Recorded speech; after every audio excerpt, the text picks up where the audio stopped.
saya tak pernah buat haji. Adakah saya boleh buat badal haji untuk mak saya yang telah terlantar? Maksudnya nak buat haji sendiri tak buat lagi, nak buat badal dekat mak dia. Sebagai anak nak buat badal dekat mak dia. Jawapan dia tak boleh. Yang pertama, kenapa tak boleh? Dalam persoalan ni ada beberapa benda yang nak dibincangkan. Yang pertama berkenaan dengan nak buat haji kat mak. Yang kedua, keadaan mak yang terlantar. Okey.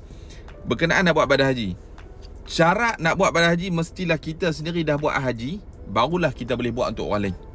Yang ni memang ada adalah hadis Nabi, hadis berkaitan syubrumah tu. Ada orang nak buat niat labbaik, saya tak ingat, labbaik an syubrumah. Nabi tanya siapa dia tu?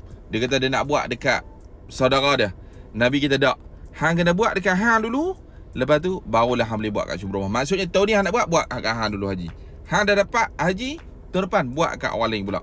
Sama juga macam ni. Jadi jawapan dia tak boleh.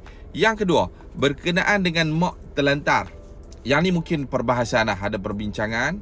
Cuma di sini saya mungkin nak rungkaikan sikit saja. Nak bincangkan sikit je, mungkin boleh jadi orang kata panduan, rujukan kita kan, ataupun perbincangan kita. Sakit dalam keadaan tak mampu nak mengerjakan haji, kita kena tengok beberapa konteks. Adakah dia tak mampu? Kalau sakit yang kekal memang tak boleh, confirm doktor kata tak boleh, yang tu kita boleh badalkan. Walaupun dia masih hidup, dia belum mati. Kalau mati, confirm memang tak mampu dah, melainkan dia tinggalkan harta, kita ambil harta buat.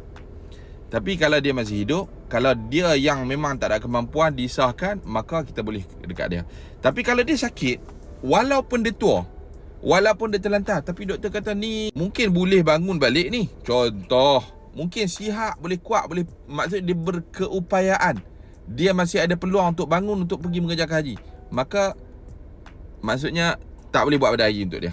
Itu pandangan yang saya lebih cenderung ke arah situ. Jadi harap menjawab, harap bermanfaat. Ada persoalan nak rungkaikan, letak kat ruang komen. Jangan lupa video ni like, komen dan share.